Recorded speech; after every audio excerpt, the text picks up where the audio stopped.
X पर आगा रोहुल्ला का tweet सामने आया है और ट्वीट में आगा रोहुल्ला ने वाजिया कर दिया है कि 2019 के बाद उनका पॉलिटिकल स्टैंड वाजिया है और क्रिस्टल क्लियर है।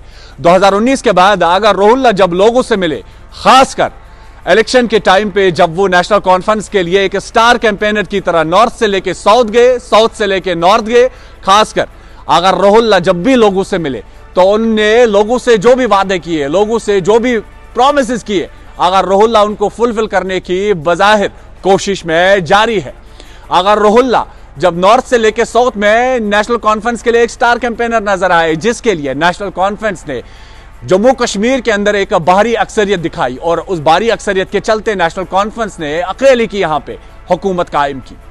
अब सवाल यहां पे यह खड़ा होता है कि आगा रोहुल्ला ने बताया कि मुझे इन्फॉर्म किया गया है कि शायद आपको दिल्ली के अंदर स्टेटहुड की रेस्टोरेशन के लेके प्रोटेस्ट पे बैठना पड़ेगा और आगा रोहुल्ला ने उसमें खुशी का इजहार किया है और बताया है कि आगा रोहुल्ला 100 एमपीज के साथ प्रोटेस्ट पर बैठने के लिए तैयार है। लेकिन कहीं ना कहीं ट्वीट से यह साफ नजर आ रहा है कि लोगों की एस्पिरेशंस की बात होनी चाहिए। आगा रोहुल्ला ने कहा कि 370 को हमें भूलना नहीं चाहिए, हमें ऑटोनॉमी को नहीं भूलना चाहिए, क्योंकि अगर हम लोगों से मिले, लोगों की बात की, लोगों के एस्पिरेशंस की भी बात होनी चाहिए। आगा रोहुल्ला के लिए स्टेटहुड से ज्यादा अब 370 को तरजीह दी जा रही है और ऑटोनॉमी को लेके तरजीह दी जा रही है। अब आगा रोहुल्ला इस लड़ाई में अकेले पड़ जाएंगे या नेशनल कॉन्फ्रेंस का सपोर्ट मिलता हुआ नजर आएगा? क्या आगा रोहुल्ला के इस मूव से, आगा रोहुल्ला के इस ट्वीट से लोग खुश नजर आ रहे हैं या उसके बाद भी लोगों का समर्थन आगा रोहुल्ला को हासिल नहीं होगा?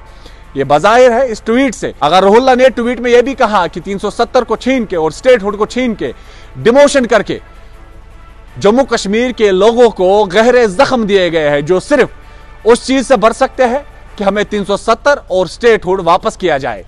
आगा रोहुल्ला अब इस लड़ाई में कहां नजर आएंगे?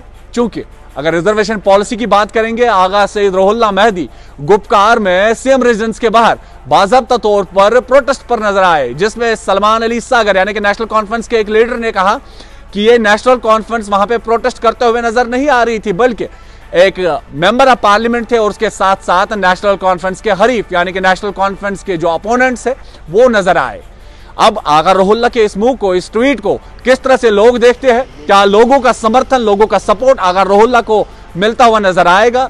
अब आगा रोहुल्ला ने यह भी वाज़ेह किया था कि लोग क्या चाहते हैं वो जरूरी है, न कि आगा रोहुल्ला क्या चाहता है। अब यहां पे यह भी साफ नजर आ रहा है कि नेशनल कॉन्फ्रेंस क्या चाहता है वो जरूरी नहीं, बल्कि लोग क्या चाहते हैं जम्मू कश्मीर के, जिसके लिए नेशनल कॉन्फ्रेंस को मैंडेट मिला, क्या वो जरूरी है। और भी जम्मू कश्मीर में क्या कुछ रहता है वो भी सबसे पहले आप तक पहुंचाने की कोशिश करेंगे। देखते रहिए वॉइस ऑफ कश्मीर, सईद सज्जाद रजवी के साथ।